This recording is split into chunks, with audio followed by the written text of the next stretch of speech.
Bonsoir et bienvenue pour ce premier numéro de l'année. Cefa de Vérité reçoit pour vous un homme qui a connu les échecs mais qui a toujours su se relever pour engranger des victoires. C'est un homme d'action, un homme d'engagement, un homme d'audace, têtu, on pourrait le dire dans le bon sens du terme. C'est tout simplement un fonceur. L'homme fait l'homme, dit-on, mais pour qu'on se fasse, il faut soi-même se vendre.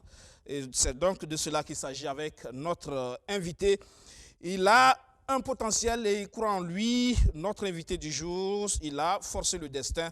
Il a défoncé des portes. C'est l'homme d'affaires, Kader Cissé, patron d'Africom et promoteur de Afri TNT qui est dans le fauteuil blanc ce soir. Bonsoir, bienvenue. Bonsoir, Aubin. Merci de répondre à notre invitation. Merci. Alors, très tôt, visiblement, on quitte les bancs, on se lance dans la vie active, par cœur, par moment, et puis on se réalise. Comment ça se fait? Qui vous a fait? Merci. Permettez-moi tout d'abord, avant de commencer, d'avoir une pensée pour tous ceux qui ne sont pas de ce monde et aussi une pensée pour tous ceux qui sont malades en leur souhaitant un prompt établissement. Et je profite de l'occasion pour souhaiter une bonne, heureuse année à tous les Burkinabés et à tous ceux qui suivent BF1. Merci. Aubin, merci. Je pense que le destin, c'est le destin.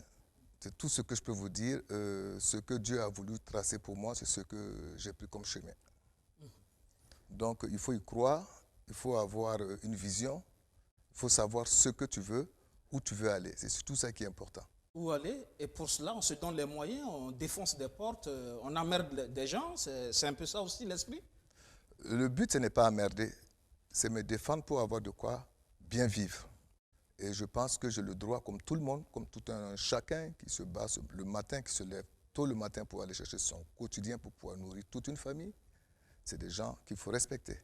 Donc, moi, je pars de simple principe que je dois me battre pour pouvoir obtenir ce qui est à moi et dans la légalité. Et je pense que c'est en me battant que je pourrais quand même aussi montrer qu'on peut partir de rien pour être ce que Dieu veut, que Dieu veuille que tu sois. Donc, mais on ne peut pas aller au-delà de ce que ton destin, que Dieu a tracé pour toi. Donc, c'est un destin pour moi que je respecte, que j'apprécie, que je remercie le Tout-Puissant de m'avoir mis sur ce chemin. Tu n'es pas tout à fait parfait aussi dans la vie, on n'est pas tout à fait parfait. Et il y a tantôt où on peut faire des erreurs, mais il faut revenir aussi à la raison. Tout est une somme d'expérience. Hein? Voilà, il faut se remettre en cause et puis voir si j'ai pris ce chemin, si ça n'a pas été, pourquoi ça n'a pas été. Et on se réorganise et on repart. Il ne faut pas se décourager, il faut y croire. Comme je l'ai dit, vous avez été par cœur sur Kwame Nkrumah? Kwame Nkrumah n'existait pas à l'époque. Je pense qu'avoir une enfance difficile, ce n'est pas parce que je n'avais pas de parents. Je profite de l'occasion pour leur rendre un hommage à mes parents. Sans eux, je ne serais pas ce que je suis. Je rends grâce à Dieu. Ils sont là aujourd'hui. Fils d'un artiste. Hein, voilà. Et je rends grâce à Dieu. Abdoulaye Cissé. Merci. Je rends grâce à Dieu d'avoir eu des parents qui m'ont mis au monde et par la bénédiction de ces parents-là et la volonté de Dieu qui a voulu m'amener où je suis aujourd'hui. Donc si c'était mon destin de passer par le parking pour être ce que je suis, et je pense que je ne peux qu'assumer et puis être très fier parce que j'aurais dû dévier. Donc, mais ce n'est pas parce que j'étais plus fort que ceux qui étaient dans la rue qui ont dévié. C'est parce que tout simplement c'était mon destin et que très tôt, je suis ce que je voulais dans la vie. D'accord. Le coup pour Compaoré vous a fait? Le coup présidentiel? Non, le coup pour personne ne peut faire personne. Il n'y a que Dieu qui touche le cœur des gens pour te faire. Parce que ça se dit que vous avez eu des relations privilégiées avec le présidentiel. Je ne nie pas mes relations avec l'ancien président et son épouse ou toute sa famille. Je ne suis pas le seul Burkinabé à avoir eu des relations avec eux. Mais le président n'a jamais pris son téléphone pour appeler qui que ce soit ou sa femme pour me donner un marché dans ce pays-là. Je suis sur un plateau, ils peuvent le dire. Si le président Compaoré a déjà pris son téléphone pour appeler quelqu'un pour lui dire « Ah, je voudrais que vous aidiez Kader pour lui donner un marché », ou sa femme ou son frère, ça n'existe pas. Je défie. C'est un défi. Mais par contre, j'ai eu de très bons rapports avec eux. Pourquoi j'ai eu ces très bons rapports? Parce qu'il faut être correct dans la vie. C'est comme le président actuel. J'ai de très bons rapports avec lui depuis qu'il était, avant qu'il ne soit président, jusqu'à aujourd'hui. Je ne fais pas de la politique. Je ne me mêle pas de la politique. Ce n'est pas mon problème. Mais le président Compaoré a été là quand j'ai eu besoin de lui. Vous imaginez quelqu'un qui tombe malade, qui n'a aucune solution pour se faire évacuer. Et toutes les fois où j'ai essayé, ça a été un échec. Mon entourage n'était pas là pour m'aider. J'ai passé mon temps à écrire au président Compaoré qu'il a fait pour moi. Aujourd'hui, s'il est dans cette situation, je ne peux pas me permettre de dire du mal de lui. Si je fais ça, je dirais du mal de tous ceux qui m'ont aidé dans la vie. Il ne faut pas être un ingrat, il faut assumer. Et cette personne l'a fait parce que tout simplement, c'est un Burkinabé. Il savait que je n'avais pas les moyens pour aller me faire soigner. S'il ne l'avait pas fait, je ne serais pas peut-être aujourd'hui en train de vous parler. Mais c'est que c'est passé par la volonté de Dieu. Parce que Dieu l'a touché, Dieu a voulu que je sois là. Donc si aujourd'hui cette personne est dans une situation comme ça, je ne me vois pas en train de dire que je n'avais pas eu de relation particulière avec lui. C'est faux. D'accord. Lassine Diawara? Lassine Diawara, c'est comme un père pour moi. C'est un père pour moi, Lassine Diawara. Lassine Diawara, je ne renie pas aussi. Demain matin, si vous m'appelez, vous me dites Lassine Diawara, je vous dis oui, c'est mon père. Parce qu'il a été là et il est là pour moi. Et j'ai eu besoin de lui quand il faut, il est là toujours. Lassine Diawara, c'est un homme qui m'a encadré beaucoup. Je ne peux pas estimer. C'est plus qu'au-delà de ce que je pouvais imaginer qu'il me l'a donné, qu'il m'a donné. On vous a vu aussi aux côtés de feu Soumaïla Cissé au Mali, l'opposant. Soumaïla Cissé, père à son âme, pour qui j'ai une pensée profonde pour lui et que la terre soit légère. Soumaïla aussi était un oncle pour moi. Il a été là. Je profite de l'occasion pour rendre hommage à son épouse et à ses enfants et à tout son parti politique. Donc, c'est des gens qui ont cru en moi. Il a cru en moi. Il m'a fait travailler dans la dignité et dans la légalité.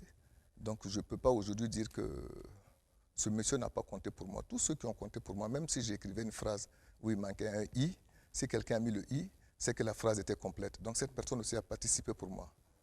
Donc, d'accord.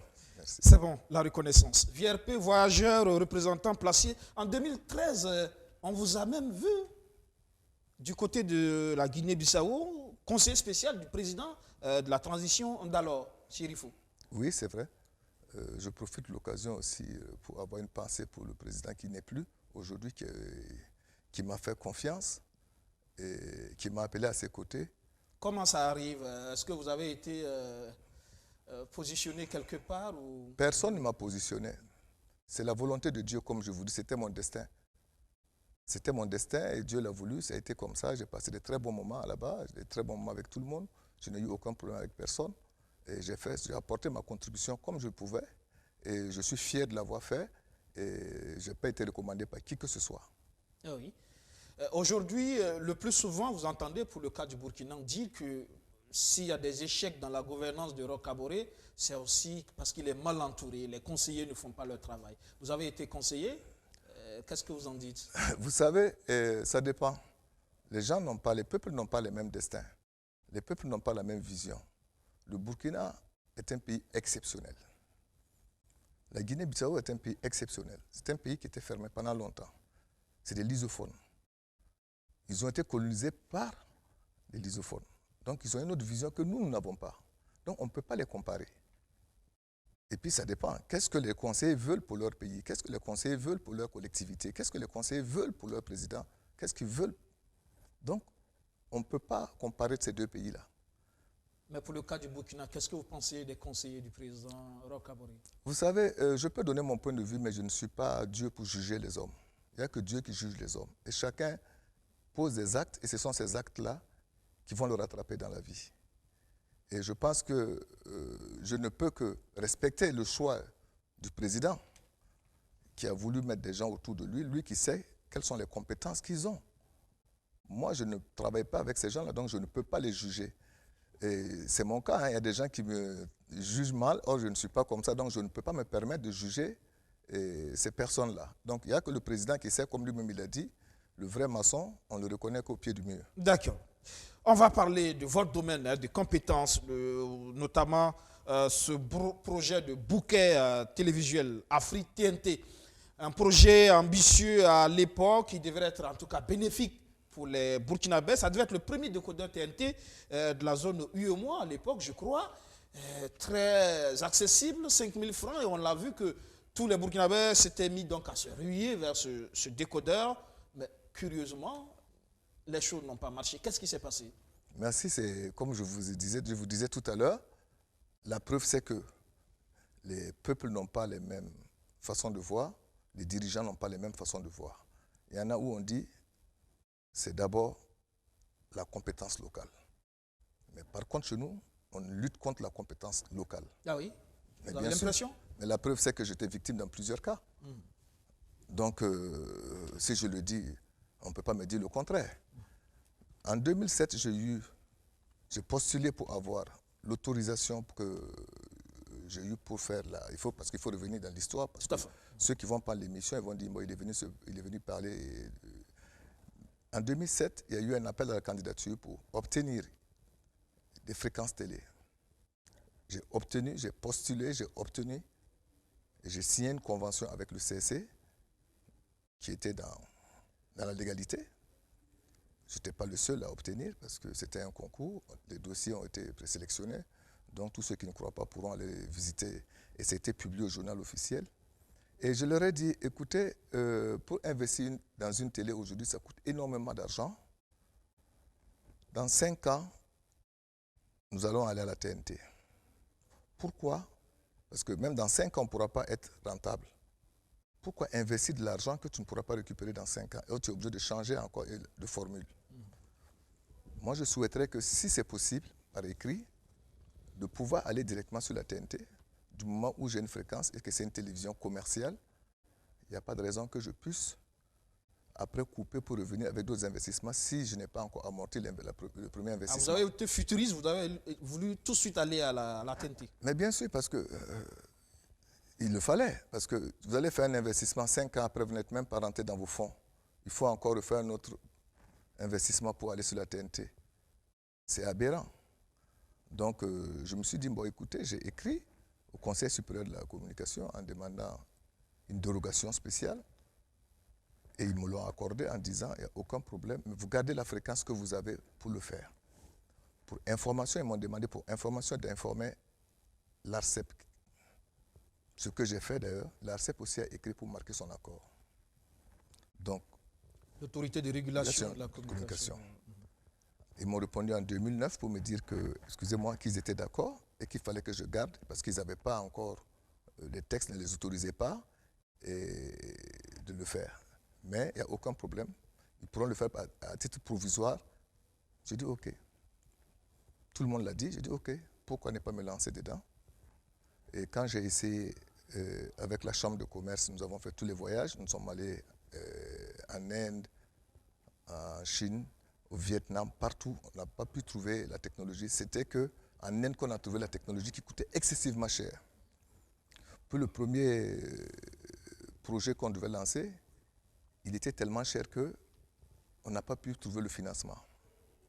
Ce qui s'est passé, c'est qu'à force de chercher, finalement, en 2013, je trouve une nouvelle technologie qui s'adaptait. Donc, j'ai eu l'accompagnement qu'il fallait. J'ai investi parce que j'étais dans la légalité, parce qu'ils m'ont dit, vous utilisez la fréquence que vous avez eue. Vous n'utilisez pas une autre fréquence, mais c'est votre fréquence, ce qui est normal.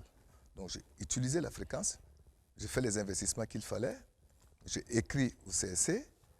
J'ai écrit au CSC pour leur dire que je commençais le 14 janvier 2014. Donc, je les invitais à venir visiter toutes les installations. Ils sont venus, effectivement, ils ont visité, ils sont partis. Donc, pour moi, ils m'ont même répondu pour me dire qu'il n'y avait pas de problème. Quand j'ai commencé à diffuser, il n'y avait pas de problème. Le 1er juillet 2014, j'étais étonné d'abord de voir que l'ARCEP m'écrit pour me dire d'interrompre toutes les émissions tout de suite et immédiatement. Parce que j'utilisais une fréquence qui n'était pas à moi. Je suis tombé de nuit, je les ai répondu immédiatement pour leur dire que, avec documents et avec accusé de réception, et pour leur dire que non, j'utilise ma fréquence que vous m'aviez donnée. Ils m'ont dit non, ce n'est pas possible, il faut arrêter tout de suite. Ce qui les a poussés à avoir un bras de fer, ils m'ont envoyé le 4 juillet une correspondance en me disant qu'il faut payer les redevances de 2010 à 2014 qui s'élevaient à 23 millions. Oui. Et le 7, j'ai reçu le document. Le 8 matin, je faisais le chèque de 23 millions pour qu'ils puissent être à jour parce qu'ils m'ont demandé que c'est des redevances que je devais payer, ce qui est légal. D'abord, il y avait déjà une très grande différence entre la première redevance et la deuxième redevance, ce que je n'ai pas discuté. Je savais qu'on cherchait la bête noire. J'ai réglé. Le 8, je suis étonné de savoir que le 9, ils écrivent au procureur du Faso en disant que je n'avais pas réglé et que j'utilisais une fréquence qui n'était pas à moi. Oui. J'ai dit, mais comment ça? Je suis étonné. Bon, ils ne m'ont pas écrit, ils ont écrit au procureur du Faso. Ce que le procureur du Faso a fait, il a fait une réquisition uniquement à la police de venir mettre fin à ces émissions, arrêter mon émetteur. Mais le vrai problème, c'est qu'ils sont allés au-delà de tout ça. Moi, j'avais le contrat de l'ambassade de France pour faire le traitement des dossiers. Ils ont tout coupé, ils ont tout fermé. Ils ont scellé tout. Ils sont allés au-delà de ce qu'on les a demandé. J'ai fait constater par un huissier. Et nous sommes restés là. Mais le 10 juillet, le même président de l'ARCEP me délivre des autorisations, des licences provisoires, 3 licences provisoires différentes. Or, c'est le même là qui avait dit que je n'avais pas de licence. Le 11, ils sont venus fermer. J'ai dit, mais je ne comprends pas. Donc, je ne peux pas procéder à je ne pouvais pas les assigner en justice parce qu'ils ne m'ont pas écrit. Ils ont demandé au procureur de venir faire. Sur quelle base, moi, je peux demander, attaquer cette décision en justice? Je ne pouvais pas. Donc, ils m'ont mis dans une situation où j'étais bloqué.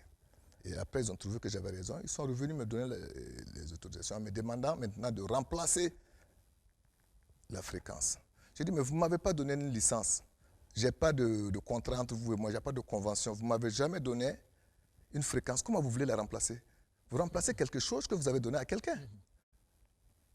Jusqu'au jour où je vous parle, je n'ai pas de convention avec l'ARCEP qui les autorise à venir demander un remplacement. À savoir, l'ARCEP a sa mission, le CSC a sa mission. Vous avez une convention avec le CSC? Le CSC, ce qui est légal. L'ARCEP peut mettre que les fréquences à la disposition du CSC, c'est ce que la loi dit, pour que le CSC fasse des appels à la candidature, pour pouvoir les mettre à la disposition des demandeurs. L'ARCEP n'a pas à s'infiltrer dans la gestion des fréquences audiovisuelles au Burkina Faso. C'est bien clair, ce n'est pas moi qui le dis, n'importe qui peut aller sur Internet, il va le taper. Quelle est la mission de l'ARCEP? Mais comment cette ARCEP-là peut se permettre d'écrire? Avec le temps, on s'est rendu compte que pendant le flottement, comme je n'avais pas encore commencé à émettre, ils se sont permis de prendre ma fréquence et de la vendre à l'Onatel. Ah oui. On peut le vérifier, ce n'est pas moi qui le dis. L'Onatel l'a acheté, une fréquence avec eux, qui était ma fréquence. Donc, ils se mettaient dans une situation un peu embarrassante. J'étais le plus petit, j'étais la personne à écraser. Donc, vous avez été témoin des correspondances qui sont venues dans toutes les télés, partout pour dire de m'interdire de passer aucune publicité. Et je pars de ce principe que même si vous devez interrompre ou que vous devez, par exemple, demander aux populations de ne pas acheter, vous deviez quand même auditionner. Je n'ai pas été auditionné jusqu'au jour où je vous parle. Par contre, on a vu que quand des médias font des choses qui ne sont pas bien, ils sont auditionnés. Je n'ai pas été auditionné, je n'ai pas été interpellé, je n'ai pas été mis en demeure. On ne peut pas se permettre, quelqu'un qui fait un investissement de ce genre-là, à aller à la télévision pour dire aux populations qu'on les met en garde de ne pas racheter. Je vendais 19 000 décodeurs par jour, à peu près. Les gens passaient la nuit jusqu'au petit matin pour acheter. Donc, ça, c'était une autre situation aussi à gérer avec ces clients qui avaient déjà pris des décodeurs. Mais vous voulez que je fasse quoi? Je suis en face d'une situation où on dit aux populations, ce monsieur n'a pas d'autorisation, on vous met en garde, il travaille sans aucune autorisation. L'ARCEP ne peut pas le dire. Je n'ai pas de convention avec l'ARCEP. C'est sur quelle base? Moi, je ne suis pas au-dessus de la loi. Et qu'a dit le CSC à l'époque par rapport à tout ça? Qu'est-ce que le CSC peut bien dire? Ils ont été pris aussi. Mais la solidarité du gouvernement. Mais ils ont été quand même très corrects. Excusez-moi, quand ça a changé, le président du CSC a bien dit qu'eux n'ont rien contre moi parce que je n'ai jamais reçu une correspondance du CSC qui remet en cause ma convention. Parce que c'est une convention qui a été enregistrée aux impôts, publiée à le journal officiel. C'est légal. On ne peut pas venir du jour au lendemain, aller à la télévision pour dire aux gens, on vous met en garde, n'achetez pas, il n'a pas ça. D'accord. Alors vous avez donc fait votre chemin de croix, ça a été quand même une traversée du désert, et donc vous êtes passé par la case justice finalement. Mais qu'est-ce que vous voulez que je fasse, M. Aubin? Je les ai attaqués pour demander un dommage et intérêt. Parce que si vous avez un document qui vous met dans une situation que vous pouvez attaquer la décision pour qu'on vous donne raison, oui. Mais ils ont été plus malins. Parce qu'ils ont été manipulés, je peux vous le dire. Parce que je me rappelle qu'en une semaine, aucune personne ne vendait un décodeur à Ouaga. Maintenant, si on va trouver la niche, parce qu'on a trouvé une niche, il faut détruire ce jeune Burkinabé pour permettre. Souvenez-vous qu'aucun pays, dans la sous-région, la vendait un décodeur à 5 000. Je les ai amenés à faire 5 000 francs les autres. C'est la loi de la concurrence. Mais bien pour sûr. vous, c'est la concurrence qui était derrière vos déboires? Mais, bien sûr. Sinon, comme un État, l'État n'a pas peur de moi. Ils peuvent m'auditionner. L'État peut m'auditionner. Ils peuvent m'interpeller. Ils interpellent RFI, ils auditionnent tout le monde. On vous auditionne, on auditionne tout le monde. Moi, je suis qui pour qu'on ne m'auditionne pas? Mais c'est parce que j'étais légal.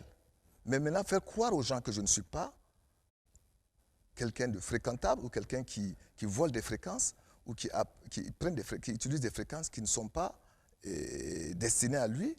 Au même moment, ils écrivent à toutes les télés et à toutes les presses de ne passer aucun communiqué. Vous avez été là. J'ai payé pour faire passer des choses. Vous m'avez appelé pour me montrer la correspondance. Mais vous voulez que je me plaigne où? Au XXIe siècle, ça se fait au Burkina. Vous voulez que je dise quoi?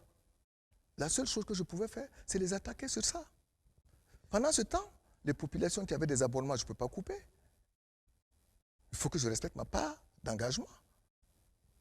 Parce qu'il y en a qui ont cru en moi, pour qui je profite de l'occasion pour les remercier. Tous ceux qui ont cru en moi, je les remercie beaucoup. Mais il y a des gens qui avaient leur contrat et leur abonnement en validité, ce qui ne me permettait pas de couper. Donc, vous vous imaginez tout ce que j'ai payé comme électricité, toutes les charges que j'ai payées sans encaisser. Tout simplement parce que quelqu'un n'a pas fait son travail.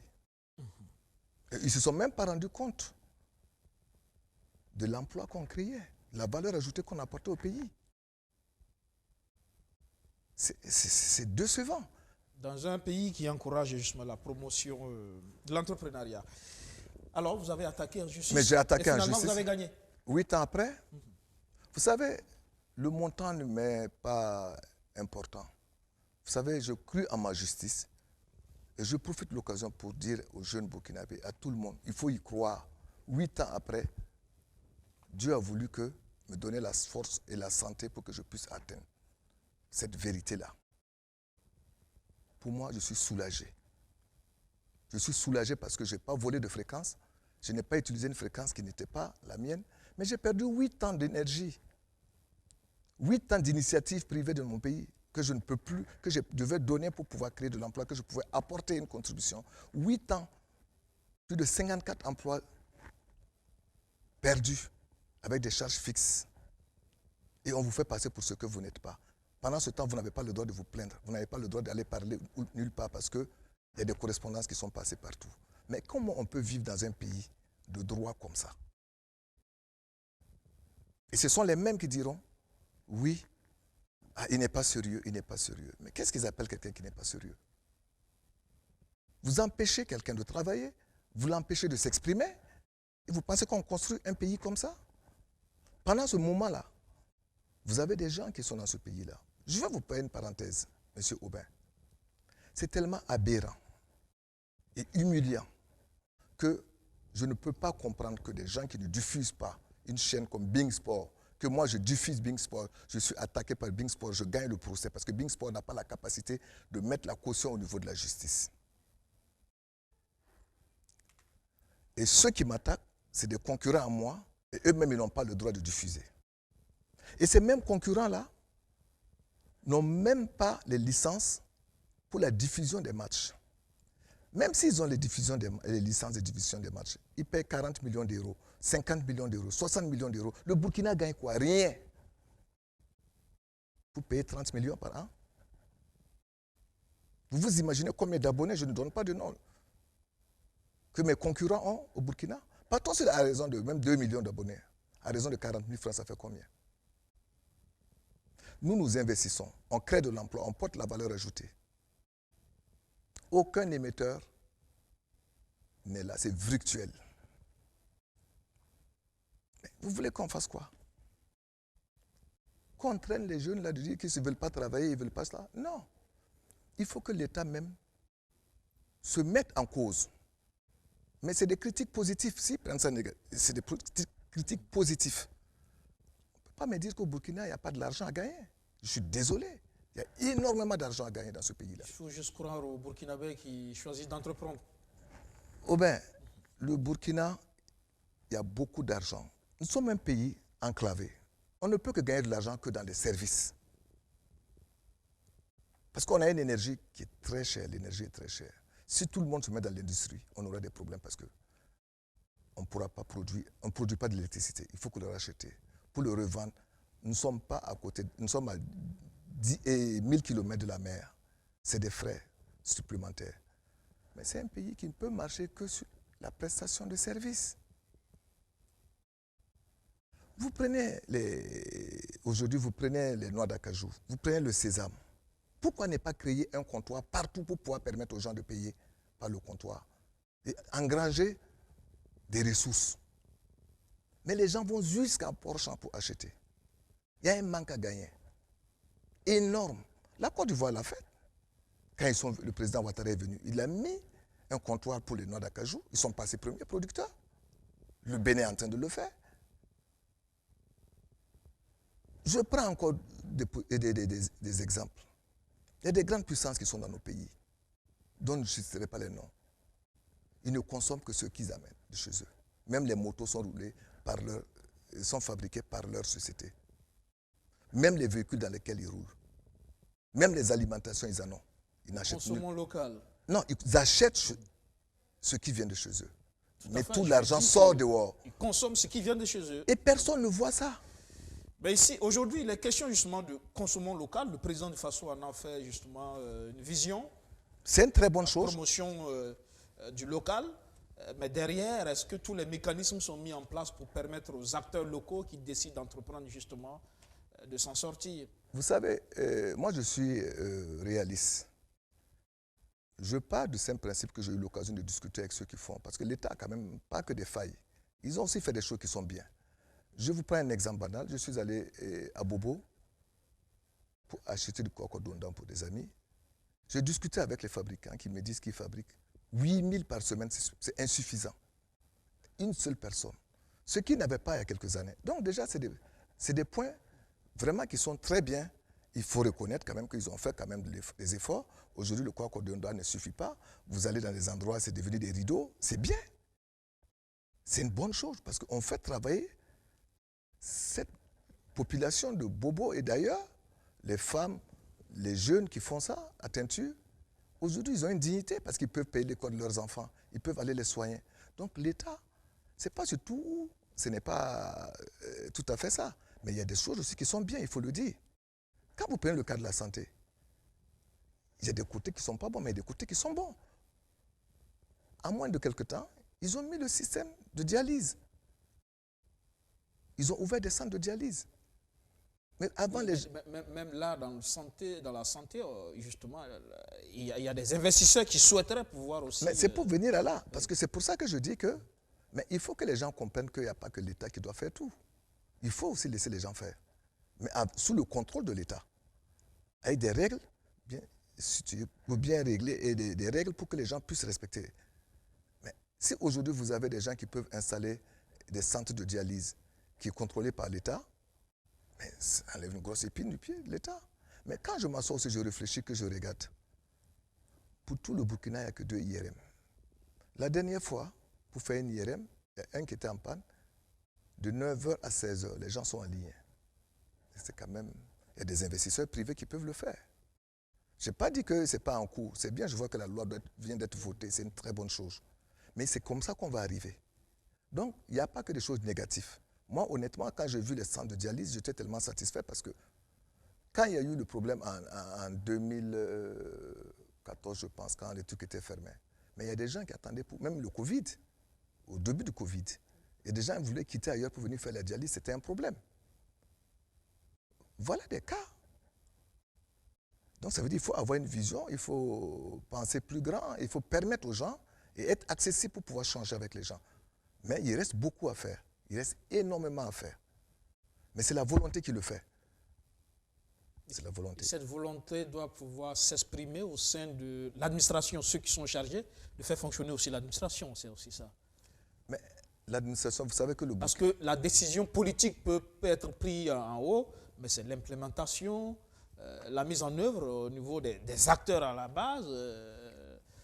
C'est là aussi qu'il y a le souci parfois. Mais il y a deux problèmes. Il y a deux problèmes. Il y a la mise en œuvre, il y a le fonctionnement de l'administration. Est-ce que les personnes qui doivent gérer ça, ils sont à leur place? Le Burkina avait la meilleure administration de toute la zone UEMOA. Maintenant, est-ce que ça a été une continuité dans le strict respect de la gestion? Ça, c'est la question qu'il faut se poser. Est-ce qu'il faut faire des audits internes pour pouvoir réorganiser? Ça, c'est la deuxième question qu'il faut se poser. La troisième question, est-ce que les gens sont à leur place? La frustration vient de là. Tout simplement parce qu'on politise tout. Qui était avec tant, qui est ami de tant. Mais non, il faut voir l'intérêt collectif, de la collectivité. Parce que quand vous faites ça, c'est toute une collectivité qui paye le prix, qui ne savent même pas ce que c'est la politique. Il faut qu'on se mette au-dessus. On ne peut pas continuer à taper en bas de la culotte. Et c'est là où je dis, on n'a pas besoin d'aller à l'école pour être intelligent. On n'a pas besoin d'aller à l'école pour être intelligent. Il faut d'abord se remettre en cause pour se dire, aujourd'hui je suis là, et demain si je ne suis pas là, si j'ai mon enfant, qu'est-ce que je ferai? Donc, les problèmes personnels, on doit les mettre de côté. Les problèmes politiques, on doit les mettre de côté. Moi, j'ai été victime de ça, mais je me mets au-dessus. Le plus important, c'est comment on développe ce pays. Comment la collectivité peut trouver... Et puis aider ceux qui peuvent aider l'État à créer des emplois pour que nos enfants puissent travailler. Il faut les aider à le faire, c'est aussi cela. C'est très important. Tout le monde parle de la corruption. Tout le monde parle de comment il faut aider l'État. Est-ce que l'État s'aide elle-même? C'est la question qu'il faut se poser. Est-ce que l'État, aujourd'hui, quand on parle de l'État, c'est toute une gestion complète. Ce n'est pas des individus. C'est à revoir, nous sommes au XXIe siècle. On parle de la dématérialisation aujourd'hui. Oui, la modernisation de l'administration est en cours. Hein, au niveau non, je suis d'accord, c'est pour vous dire. Oui, je suis d'accord, j'ai vu. Mais je dis, est-ce que le temps qu'on finisse, on ne serait pas en retard? Je vous prends un exemple. Il y a 20 ans, pour avoir Internet, il faut aller avoir le téléphone. Quand ça sonne, tu vas brancher Internet ou le fax. Aujourd'hui, c'est avec l'Internet que tu as la télévision, tu as le téléphone, tu as tout. Donc, il y a une évolution qui est là. Le plus grand employeur du monde, vous savez, c'est qui? C'est Facebook. Mais parce que, tout simplement, aujourd'hui, avec le Covid, on a vu, les gens sont à Ouaga et travaillent en France. Télétravail. Donc, il faut déjà que cette administration, les gens acceptent. Quand on parle de la compétence, il faut faire des pactes avec les entreprises locales. Il faut changer la vision pour dire aux gens, désormais, il y a une convention qui vous lie. Si vous ne respectez pas, vous allez en prison 5 ans. Vous allez voir qu'il y a des choses qui vont changer. Celui qui ne peut pas, il ne va pas le faire. Mais il faut que l'État aussi paye le prix pour pouvoir avoir. Parce qu'il ne s'agit pas de faire un appel d'offres en disant le moins 10 ans. Le moins 10 ans, là, vous allez repayer 2-3 fois. L'État paye l'argent. C'est le contribuable qui paye. Vous partez payer des pneus, par exemple, à moins 10 ans, à 75 000. Le bon pneu fait 120 000 francs. Mais vous ne connaissez même pas la qualité du pneu. Vous exposez la vie des gens qui conduisent, vous exposez les véhicules. Au bout de 3 mois, 4 mois, le pneu est éclaté, il faut réacheter encore. Donc, c'est tout ce format-là qu'il faut revoir. Il faut changer. Il faut changer. Il y a des textes à revoir aussi. Merci. Et la suite du projet Africainté aujourd'hui, c'est quoi? Aujourd'hui, comme je disais, après le verdict du 31 décembre, où j'ai eu raison, c'est à revoir. S'il faut que je continue ou que je ne continue pas, je le verrai. Parce que pour le moment, il faut que je vois s'il y a une possibilité. Parce qu'il ne s'agit pas de se remettre encore dans une situation où demain tu vas regretter. Il faut bien analyser. Il faut bien le analyser marché, et puis voir l'environnement. réellement Et justement, l'environnement aujourd'hui. on parle de TNT. L'environnement, c'est aussi ça. La TNT burkinabé, comment vous voyez cela, la technologie déjà pour commencer? Vous savez, Aubin, je ne renvoie pas la balle sur moi-même. En 2014, je leur ai dit, la TNT de Burkina est la TNT la plus chère de la zone UEMOA. Ah oui. Pourquoi? Vous avez un compatriote qui l'a fait, qui l'a expérimenté, qui avait commencé même à mettre des télés locales. Pourquoi vous le cassez? Après mon expérience, est-ce qu'il y a eu un dialogue? Il n'y a pas ce que je n'ai pas voulu. J'ai essayé de voir tous les ministres de la communication. J'ai écrit. J'ai même écrit au Premier ministre qui m'a répondu en disant, Paul Kabatieba m'a dit, vous n'avez aucune autorisation, on ne peut pas vous recevoir. La lettre, elle est là. Pour quelqu'un qui investi, qui crée de l'emploi, tu écris au ministre de la fonction, au ministre de l'emploi pour dire, mes emplois sont menacés. Il ne m'a jamais répondu. Je l'ai vu, je dis, monsieur Thiem Touré, j'ai dit, j'ai donné ça au conseil, il ne vous a pas appelé, j'ai dit non. Mais voilà, aujourd'hui. Donc la TNT dont vous parlez aujourd'hui, là, tout le monde court. Mais c'est fini, c'est foutu. C'est déjà foutu? À peine commencé? Il y a des technologies qui sont en train d'arriver. Aujourd'hui, la télévision est chez vous cadeau. Il faut refaire tout. Il faut tout refaire. Ah oui? On pousse les télés à payer ce qu'ils ne peuvent pas payer. Oui, c'est effectivement le souci aujourd'hui. Cette redevance de 88 millions et demi TTC par an qui fait débat avec les chaînes télévisées. Et en plus, c'est des gens qui payent pour être sur le satellite. Et ils doivent payer aussi pour être sur la TNT. Sans oublier les autres impôts, hein, les autres taxes. Parce que... L'État est dans son rôle. Ils ont investi, ils ont prêté de l'argent, ils doivent le récupérer. Mais quels sont les gens qui n'ont pas voulu écouter? Quels sont les gens qui n'ont pas voulu prendre l'exemple sur les autres pays? C'est aussi simple. On ne peut pas être dans une union où on a la capacité de regarder et de voir. On le fait à la tête de tout un chacun. Moi, j'ai écrit pour dire, faites attention. Je vais vous proposer des choses. On ne m'a pas écouté. Mon équipement aujourd'hui, je mettais comme eux, la SBT.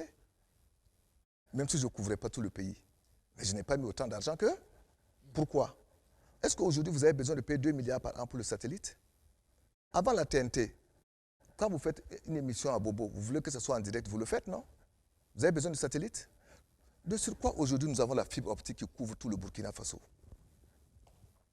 Il faut que les gens se regardent. On ne peut pas continuer à endetter nos pays comme ça. Et c'est pour ça que je comprends que les gens font tout pour que je ne puisse pas discuter avec certaines autorités parce qu'ils ne veulent pas qu'on leur montre le chemin. Si c'est pour casser et coder les gens pour dire il est comme ça, ils racontent des histoires, ils sont les premiers à le faire. Mais qu'est-ce qu'il faut faire pour que la collectivité puisse profiter? Moi, je l'ai fait à 5 000 francs. J'avais plus de 100 chaînes. On m'a cassé. C'est vrai, on m'a cassé. Mais qui paye? C'est les populations qui payent plus cher aujourd'hui. Vous voulez que je dise quoi?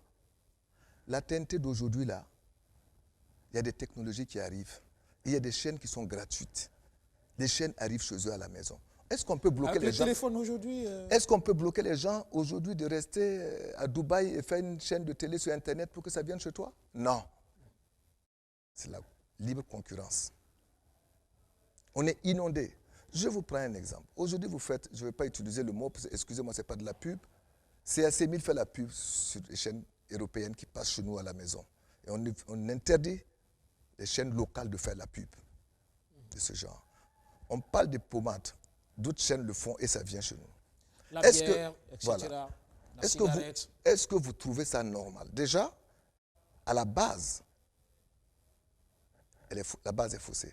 Et c'est sur quelle base ils sont partis faire les études pour dire aux gens de payer 68 000. Ils disent qu'il y a eu des études justement qui Quelles sont ces études-là? Qui disent que les télévisions peuvent payer 88 millions et demi. Je suis désolé. Je suis désolé. Je suis dans le secteur. Aucune chaîne de télé même ne peut payer 15 millions par mois. Ça, je peux vous le dire. Oui. Mais la recette, si des sociétés locales qui sont ici font la pub sur RFI, qui va venir faire la pub chez vous? Si des sociétés locales vont faire la pub ailleurs, qui va venir faire les pubs chez vous? Or, pourtant, ils existent au Burkina. Peut-être qu'il faut baliser les textes aussi à ce niveau. Vous allez baliser quoi? Vous allez baliser quoi? Est-ce que ceux qui prennent les décisions là n'ont pas vu, ils n'ont pas fait l'école? Moi, je suis un autodidacte, mais je ne peux pas quand même comprendre que quelqu'un qui a une licence ne puisse pas comprendre qu'il devait faire ça. C'est parce qu'on a la volonté de travailler. Parce qu'on a un souci pour notre pays. On a un souci pour nos peuples. Aujourd'hui, vous voulez que les gens payent pour aller regarder un match de football. Ils payent pour regarder le match de football. Ceux qui sont là-bas, qui encaissent cet argent, qu'est-ce qu'ils reversent à l'État? Est-ce que l'État a la capacité de contrôler? Qu'ils nous disent. Quelle est la protection que vous avez vis-à-vis de ces gens-là? Non. Des études qui ont été faites, des études qui ont été faites par des gens, avec tout le respect que j'ai pour eux et de la considération que j'ai pour eux, ils n'ont pas associé aucune chaîne de télé. Ils n'ont pas voulu la réalité. C'est pour ça que nous sommes arrivés à cette situation. Ils n'ont pas voulu la réalité du marché? C'est pour ça que nous sommes arrivés à cette situation. Vous ne pouvez pas imaginer que de 2014 à nos jours, à part le ministre Tamboura et le ministre Rémi m'a reçu qu'une seule fois. Et le ministre de la Transition m'a reçu une seule fois. Je lui ai dit, Monsieur Alfred, la TNT, c'est une mauvaise affaire pour le Burkina. C'est pas... On n'avait pas le choix, il fallait y aller, mais comment y aller? Mais l'État a signé des engagements, l'État doit respecter. Mais quand l'État signe des engagements avec l'Union internationale des télécoms pour basculer, il le savait. On ne signe pas une convention si on ne sait pas où on va. Je suis désolé. C'est quand même un État. C'est un engagement que l'État burkinabé a pris et qu'elle était obligée de le respecter. Donc en faisant ça, sans les télés privées, avec les télés privées, ils allaient le faire. Est-ce qu'un opérateur privé pouvait piloter ce... Mais moi, je n'étais pas opérateur privé. Vous me parlez de quoi? Ce que la SBT a là. Il fallait une garantie que ça pouvait tenir dans la durée. L'État se dit... Pourquoi? C'est beaucoup plus facile pour l'État, non? Mais pourquoi aujourd'hui, on est encore au XXIe siècle à ce niveau-là? Quand vous allez voir le patron de Alibaba, vous allez voir Facebook, vous allez voir Amazon, est-ce qu'ils ont eu besoin de leurs États? Mais quand ils ont lancé, on les a accompagnés. Les États les ont accompagnés. Donc, je parle de ce principe, les gens, parce que le projet ne venait pas d'eux. La vraie vérité, c'est ça. Quand quelqu'un ne te contrôle pas et que quelque chose... Ils se sont assis, commencé à calculer. Il va gagner comme ça, il va gagner comme ça. Non, ce n'est pas comme ça un projet. Parce que chaque fois, il faut remettre les pièces de rechange. Il y a l'usure du matériel. Il y a l'évolution du matériel. Chaque fois, il faut réinvestir. Est-ce que pour l'État aussi, il n'y a pas cette volonté de contrôler aussi les contenus des médias qui fait qu'on ne peut pas confier un privé? C'est plus compliqué. Mais c'est encore plus grave ce que vous dites. Contrôler il contrôle quoi à part les télévisions locales? Est-ce que ce qui est de l'extérieur là, on contrôle? Ce n'est pas émis chez nous? Dites-moi. Monsieur Aubin, il faut qu'on accepte et qu'on assume et qu'on corrige. Il n'y a que comme ça que les grands États avancent. On a un marché ouvert et qu'il faut aider aussi les locaux à, le Ghana est un à exemple. faire face à la concurrence. Oui. Le Ghana est venu, c'était un exemple. Mais si c'est des sociétés locaux, qui les contrôle? Ce n'est pas l'État, ce n'est pas des Burkinabés. Les radios, on les contrôle, non? Pourquoi à la radio, la TNT va passer en radio tout à l'heure? Pourquoi l'État ne dit pas non, on ne contrôle pas les radios, on va fermer et puis faire une seule radio pour tout le monde? Si on peut contrôler les promoteurs de radio, on peut contrôler aussi le promoteur de la TNT. Moi, j'ai émis pendant combien de temps? Est-ce que moi, je peux fuir? Je peux émettre des choses qui vont aller en encontre de mes populations? Non. La télévision n'est plus un luxe, c'est une nécessité. Et aujourd'hui, pour vous dire que il y a des technologies qui arrivent. Et ces technologies-là vont faire que la TNT, je suis désolé, regardez le Mali, ils sont en train d'aller dans un autre sens. Vous prenez le backbone, c'est à part, la gestion des fibres optiques et tout ça. Pourquoi ne pas donner ça, faire un seul département qui s'occupe de tout ça? C'est de l'argent qu'on jette. Il faut faire pour la TNT ici qui coûte des milliards. Il faut faire pour le backbone ici. Il faut créer un truc au ministère sur la promotion des Intiques. On n'a pas besoin. Au Mali aujourd'hui, ce n'est pas ce qu'ils ont fait. Ils ont réuni. Ce sont les mêmes ingénieurs qui travaillent. C'est l'économie du numérique. Mais vous faites seulement aujourd'hui l'Office national du numérique de façon. Vous mettez tout, il y a des compétences pour ça. On va réduire des dépenses. Donc, pour vous dire qu'il ne s'agit pas de créer des choses et puis, à la fin de l'année, on voit que ça ne va pas. Le modèle économique, justement, de la TNT du Burkina, notamment la société burkinabé de télédivision aujourd'hui, vous en pensez quoi? D'abord, ils n'ont qu'à aller faire une audit d'abord pour comprendre. Parce qu'on ne parle pas de quelque chose si on n'a pas audité d'abord. Est-ce que tout ce qu'ils ont dépensé, c'est des choses qu'ils pouvaient éviter de dépenser? Ça, c'est un. L'efficacité de la dépense. L'efficacité. Est-ce qu'ils perdent de l'argent ou ils perdent de l'argent? Qu'est-ce qu'il faut faire pour éviter ça? Vous savez pourquoi il y a ce problème-là? Parce que ce n'est pas des hommes d'affaires. C'est le contribuable qui paye. C'est pour ça qu'il faut aller dans ce sens-là. Dans le sens du PPP. Aujourd'hui, l'État, la seule chose que l'État peut faire pour sauver ça, c'est confier ça à un privé en donnant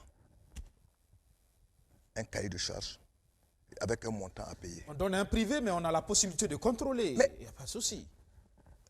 Qu'est-ce que vous me dites? Aujourd'hui, l'Internet n'est pas contrôlé par l'État, mais c'est toutes les sociétés qui vendent, non? Les opérateurs téléphoniques vendent, non? Donc, qu'est-ce qui est faisable?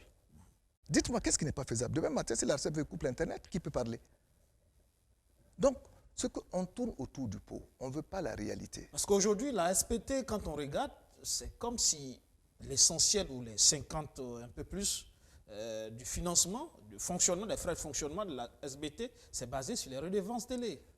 On ne peut pas baser quelque chose que tu n'as pas fait une étude qui te dit et que tu ne connais pas la réalité. Moi, j'aurais préféré qu'ils travaillent avec les impôts en leur demandant, donnez-nous les 3 dernières années de bilan de toutes les télés.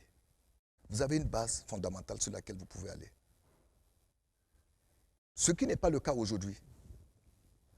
Quand vous êtes directeur, vous allez déjà payer, directrice, vous allez payer déjà un 4x4 à combien de millions? Vous permettez un luxe sur l'argent du contribuable. Et on n'a pas le droit de parler. Vous trouvez ça normal? Aujourd'hui, on a besoin de satellites. Non?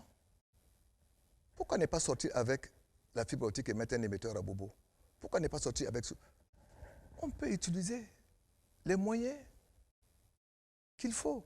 On dit aux populations de payer 5 000 francs, 500 francs. C'est bien.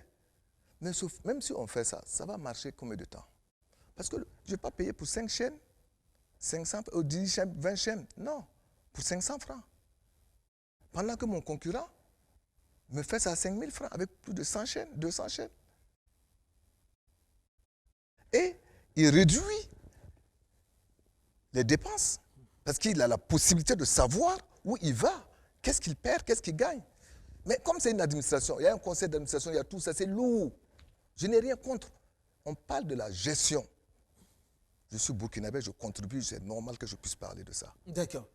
On est en train de tirer vers la fin de cette émission, mais la réalité aujourd'hui, c'est qu'il y a déjà des premiers couacs. Les chaînes de télé disent ne pas être en mesure de payer cette somme. Il y a eu déjà une première suspension des signaux et il y a encore la menace qui est là. Il y a eu ce petit consensus qui permet de respirer un peu pour 3 mois, mais déjà à partir dès la semaine prochaine, pour les télévisions qui n'auront pas payé, on va encore procéder à des coupures. Hein. Aubin, je fais partie de l'association. Je suis désolé, moi j'aime bien dire ce que je pense. Peut-être que les gens diront que je parle trop ou je me parle mal. Ils ne m'ont pas cru. Je leur ai dit. Quand j'étais dans la merde, j'étais seul. Ils ne se sont pas mis avec moi pour m'aider. Mais je ne suis pas de ce genre. J'ai dit au ministre de la Communication, ils ne peuvent pas payer. Parce que la réalité n'est pas là. C'est parce qu'on est divisé qu'on ne peut pas faire quelque chose de consistant. Mettons nos problèmes personnels de côté. Dieu vous a donné une intelligence. Dieu vous a donné, vous êtes des intellectuels. Ce que Dieu m'a donné aussi, c'est on met ensemble et on peut construire quelque chose consolider quelque chose de bien. La seule chose qui nous gâte aujourd'hui, on est individualiste. C'est l'individualisme qui nous amène dans ça. C'est pas travailler ensemble. Mais la preuve, moi je me suis battu pendant 8 ans, seul. Toutes ces chaînes de télé-là, aucune n'est venue me voir pour dire, bon, l'association n'est pas venue me voir pour me dire, monsieur Cissé, qu'est-ce qui se passe? Je fais partie des fondateurs. Il aurait fallu que les promoteurs soient visionnaires pour comprendre. Mais je leur ai parlé, ils ne m'ont pas écrit. Non, ils ont cru que moi je voulais les utiliser pour régler mon problème. Ce qui n'a pas été le cas. Moi je n'ai aucun problème avec personne. Mon ennemi c'est la maladie. Je n'ai aucun ennemi sur cette terre-là parce que je ne suis pas Dieu. Mais je dis, on aurait eu, je leur ai même dit, on ne signe pas la convention, il faut qu'on discute. On ne fait pas partie du conseil d'administration. C'est basique. Vous ne pouvez pas impliquer les investisseurs majeurs dans un processus et vous ne les mettez pas dans le conseil d'administration et vous voulez les imposer. C'est aberrant. Ce n'est pas possible. Donc, le format est à refaire. Le gouvernement a fait des erreurs, certes. On est dans cette situation, il faut qu'on règle. Il ne faut plus qu'on tire de gauche à droite. La solution, là, ils le savent où c'est. La solution aujourd'hui, c'est quoi pour l'avenir? Qui m'amène la TNT, je vais faire et puis on va récupérer l'argent pour le donner. C'est tout. Oh bien, déjà, il faut que toutes ces multinationaux qui gagnent de l'argent à l'extérieur, là, et qui nous diffusent ici pour encaisser de l'argent, payent. On nous amène des faux contrats qui ne sont pas certifiés. Pour dire non, on a signé pour la Ligue, on a signé car personne d'autre ne peut diffuser au Burkina. Mais vous pouvez payer 40 milliards, 50 milliards à l'extérieur pour la diffusion. Et vous ne pouvez pas payer dans nos pauvres pays là qui vous font de l'argent. Mais on pose plainte contre eux. On n'a jamais eu raison. Est-ce qu'il ne vous appartient pas, vous, promoteurs, d'arriver justement, j'ai l'impression qu'au niveau État, au niveau de l'exécutif, on n'a pas suffisamment compris. Il faut d'abord qu'on te reçoive. Convaincus? Est-ce qu'eux-mêmes, là, ils sont capables, aujourd'hui, ce que je suis en train de vous dire, combien de fois je vous ai demandé de créer un débat ici sur la TNT avant qu'on arrive à cette situation? Personne n'a cru à moi. Personne. Aujourd'hui, il y a un nouveau Premier ministre. S'il veut, on va faire un débat. Il peut me recevoir avec les gens du secteur. Je vais lui montrer de A plus B où il faut aller. Je n'ai pas dit de prendre la formule. J'ai eu assez de temps et d'investir dessus, ce que je connais, même la SBT ne connaît pas. Parce que la preuve, c'est qu'une fois un ministre m'a appelé d'aller les voir pour les expliquer des choses. Pour vous dire, on peut être technicien, on peut être tout ce qu'on veut, mais la réalité, c'est deux choses différentes. Aujourd'hui, je vous ai pris l'exemple. Sur la diffusion, aucun pays du monde entier ne fait de la couverture 100% de la TNT, même l'Europe. C'est comme les opérateurs téléphoniques. Vous ne pouvez pas aller dire à quelqu'un d'aller investir 3 milliards, oh, il ne fait même pas 1000 abonnés. Il ne vend même pas 10 000 cartes de 10 000. C'est la même chose. Aujourd'hui, vous prenez votre téléphone, vous appelez votre secrétaire, dans le même, vous ne payez pas l'interconnexion. C'est en interne. Pour vous dire qu'il y a la possibilité de gagner de l'argent. Mais si vous prenez votre téléphone, vous appelez hors de vos bureaux, vous allez payer parce que vous êtes sorti. La télévision, c'est pareil. D'accord. On voit, il y a donc des menaces et il faut très rapidement... Ces menaces-là, moi je tiens à dire au gouvernement, je pense qu'il faut qu'on mette balle à terre, qu'on discute, qu'on trouve des solutions. Parce que la solution, ce n'est pas fermer. Vous allez fermer à n'importe qui vous allez donner. Si ce n'est pas des étrangers, je ne vois pas. Si c'est la politique aussi, de donner ça aussi aux Occidentaux, peut-être ça. Mais sinon, aucune chaîne de télé, aujourd'hui, ne peut être à mesure de le payer parce qu'il n'y a pas de publicité. La charge fixe, elle est là. Vous savez que pour gérer un émetteur télé et puis un studio, c'est minimum 2 millions d'électricité par mois. Minimum, sans le personnel. Vous gagnez combien? Vous devez les déclarer. Vous devez payer. Mais c'est pour ça qu'il y a beaucoup de télé qui ferment. Mais est-ce qu'on sait assis, on s'est posé la question pourquoi?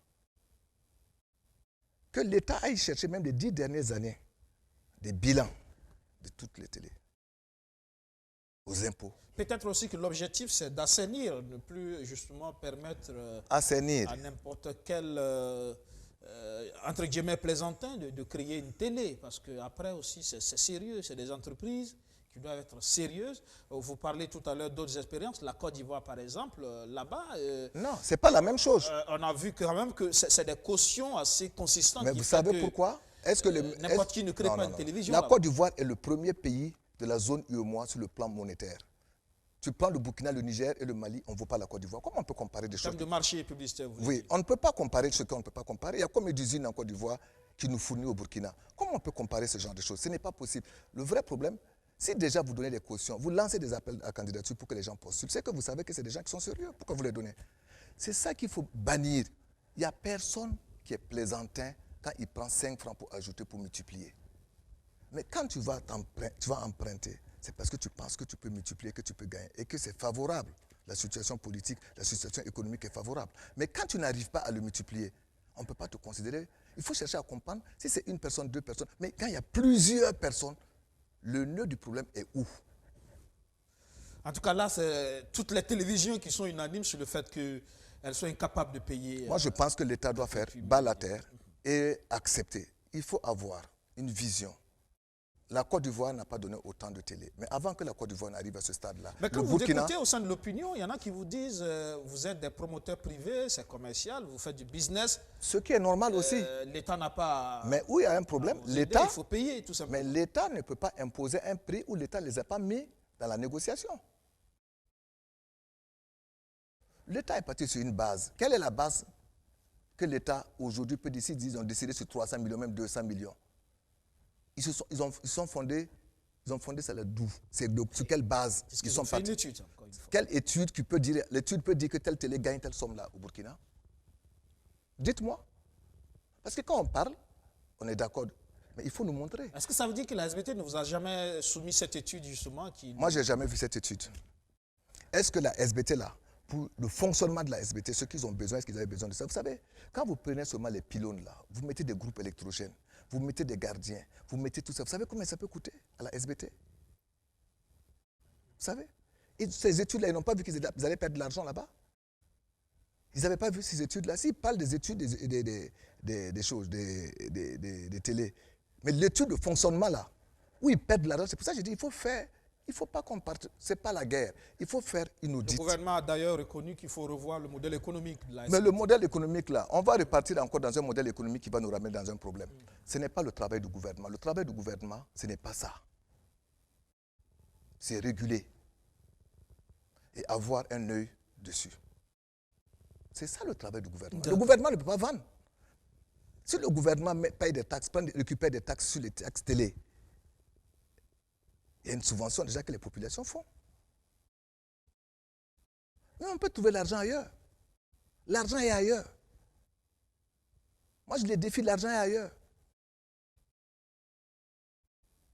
D'accord. Donc, il faut une sommation de propositions de part et d'autre pour qu'on retrouve le juste milieu. Le plus important, c'est de permettre aux uns aux autres de pouvoir tenir, c'est bien ça. Oui. La SBD doit continuer à fonctionner, les télévisions doivent continuer à vivre, c'est le plus important. On espère que la solution... Non, je pense qu'avec la situation actuelle même, je pense que la SBT et le ministère, je comprends que le ministère des Finances soit dans son rôle. Parce qu'ils ont prêté de l'argent, ils ont investi, ils payent des intérêts, et c'est normal. Mais on arrive à une situation, il faut qu'eux-mêmes se mettent en cause d'abord. La base d'abord. Ils n'ont qu'à d'abord arrêter et faire l'audit pour voir qu'est-ce qu'on peut réduire pour pouvoir avancer. En termes de charge. Voilà. Même si les télés là, déjà commencent à payer un peu pour les permettre de couvrir ces charges-là pendant qu'on trouve une solution, c'est une bonne chose. Mais c'est un dialogue. Ce n'est pas parce que quelqu'un a pu avoir 2, 3, 4 millions, 5 millions, a pu payer, que tout le monde peut. Il ne faut pas qu'on généralise. Parce que les mêmes gens sont partis dans les mêmes écoles. Là, on est aujourd'hui dans un rapport de force. Hein. L'État, la toute-puissance de l'État qui décide, c'est comme ça. Monsieur Aubin, les gens sont allés dans les mêmes écoles, dans les mêmes classes, mais ils n'ont pas les mêmes moyens, ils n'ont pas eu les mêmes chances pour occuper les mêmes fonctions. C'est la même chose. D'accord. Merci. Alors, on termine très rapidement un mot sur la situation nationale, parce que sans sécurité aussi, on ne peut pas faire des affaires. Le terrorisme aujourd'hui, qui nous frappe de plein fouet, on perd beaucoup de territoires. Et 2022, le président l'a annoncé dans son discours, devrait être l'année, en tout cas, de l'offensive pour reconquérir les territoires. Qu'est-ce que vous pensez de tout ça, la gestion, la gouvernance sécuritaire? D'abord, avant de commencer, je tiens vraiment à féliciter tous ceux qui sont battus pour pouvoir se priver de tout, pour aller sur le front pour nous. Il faut qu'on ait une pensée pour eux et qu'on les respecte. Et pour ceux qui ont perdu aussi les familles. Mais je pense qu'avant d'aller, il faut que le gouvernement essaie de voir et de trouver un moyen. Parce que faire une loi d'amnistie, pour ceux qui ont pris les armes, il y a des Burkinabés parmi que d'autres personnes connaissent. L'appel d'ailleurs a été lancé à ces Burkinabés à déposer les armes. Je pense qu'il faut créer le bon camp. Oui, mais je pense qu'il faut assez médiatiser. Parce que quand vous entendez, c'est des gens qui parlent moré, qui parlent fulfulde, qui parlent choses. Il faut chercher à comprendre. On ne va pas passer ce temps à se tuer. On ne va pas passer ce temps à accuser les forces de l'ordre. On ne va pas passer notre temps à accuser le gouvernement. On ne va pas passer notre temps, non. C'est un problème qui s'est posé. Aujourd'hui, la solution, c'est quoi? Peut-être parmi ces gens-là aussi, ils ont vu des gens mourir, ils veulent arrêter. Au début du djihadisme, tout le monde a entendu, ah, on a vu telle personne, il est rentré là-bas, l'enfant de telle personne est dedans. Mais si vous arrivez à faire une loi d'amnistie, le Niger l'a fait, pour déjà demander aux gens qui veulent déjà déposer les armes. À partir de là, vous aurez quand même des ressources d'information d'abord. Parce que ceux qui vont quitter, qui veulent venir, qui veulent se remettre dans la vie active, ils vont trouver des moyens à vous aider parce que s'il n'y a pas de sécurité, il n'y a pas de commerce. S'il n'y a pas de sécurité, il n'y a pas de business. S'il n'y a pas de sécurité, personne ne peut aller dans son village. Personne ne peut aller rendre visite. Ça, c'est la première des choses qu'il faut faire. Je ne dis pas que le gouvernement ne fait pas d'efforts. Vous savez, dans tout ce qui est en sécurité, on ne peut pas connaître. Et la deuxième chose, il faut qu'on aille à la réconciliation. Vous ne pouvez pas avoir d'autres dehors, d'autres dedans. Même dans le même pays aussi, où les gens se mangent. La frustration amène les gens à faire des choses parce qu'ils n'ont plus rien à perdre. Il faut qu'on se regarde droit dans les yeux, qu'on le dise. Le président aussi a appelé à l'union sacrée. Mais l'union sacrée, le président est de bonne foi. Mais combien de gens qui sont autour ou qui sont à côté qui ne font pas l'effort que le président fait? Il s'agit de cela. Vous savez, tu vas trouver un chauffeur là-bas, on dit, ah, il était là-bas avant, avec telle personne. Comme vous-même vous le dites, qu'on dit que je connaissais l'ancien régime. Mais mon père n'a jamais été politicien, ma mère n'a jamais été politicienne, je n'ai jamais été politicien, je n'ai jamais appartenu à aucun parti politique, je n'ai jamais pris de carte. Mais j'ai payé le prix. Parce que je ne peux pas parler mal des gens. Si moi je parlais mal de Blaise là, demain, même si Roch m'aide là, je vais parler mal de lui. Le président Kaboré m'aide là, je vais parler mal de lui. Ça dit que je serais un ingrat. Mais non, nous sommes tous des Burkinabés. Ce n'est pas parce que telle personne, hier, était forte. Mais si Dieu t'a donné la force aujourd'hui, oublie. Tu ne sais pas ce que Dieu peut faire demain. On ne peut pas passer notre temps à dire, vous allez voir, ah, ils vont voir ici, ils vont faire. C'est nous maintenant. Non. Et Dieu qui nous donne la vie. Il nous enlève la vie parce qu'il est fort. Tous les matins, Dieu nous donne la force de se lever, de marcher, d'aller parler, d'aller boire, de nous donner la santé. Chaque jour, on le remercie pour tout ce qu'il fait pour nous. Mais nous, quand on a un peu de pouvoir, on oublie que c'est des enfants des autres. C'est cette frustration-là qu'il faut d'abord soulever. D'accord. Merci pour ces propositions. Pour terminer, dernière question. Il y en a aussi, depuis un certain temps, qui pensent que Roch n'est plus la solution et qu'il doit démissionner. Vous savez, moi, la seule chose, la démission ou pas démission, nous sommes dans une situation. Il vient de nommer un Premier ministre. Avant qu'on arrive à la démission ou avant qu'on ne parle de tout ça, là, essayez de voir comment. Vous savez pourquoi les gens demandent peut-être la démission? Parce qu'ils sont frustrés. Si vous êtes jeune, vous arrivez à gagner du travail, vous vous levez le matin, vous arrivez à gagner du travail, vous allez travailler, vous allez avoir des occupations, vous allez avoir le temps de parler à quelqu'un. Mais si chaque jour, vous vous rendez compte que vous dégradez, vous n'avez plus de solution et que vous n'arrivez pas à chaud, vous pensez que c'est le président. Vous pensez que c'est le président qui est à la base de ça. Mais si le président paye le prix parce qu'il est à la tête, c'est ça. Ce n'est pas la démission. Aujourd'hui, le Premier ministre vient de prendre, il a dit que rien ne sera comme avant. Il faut lui donner du répit. Il faut lui donner du répit. Et moi, je pense que si lui aussi, il vient pour travailler, il n'a qu'à travailler. C'est un frère, c'est un ami, mais il n'a qu'à travailler. Il n'y a pas d'état d'âme dans l'État. Mais il faut qu'ils sachent que ceux qui viennent avec leurs problèmes personnels, là, ils n'ont qu'à les régler. Si ce n'est pas avéré, ils n'ont qu'à laisser les gens travailler.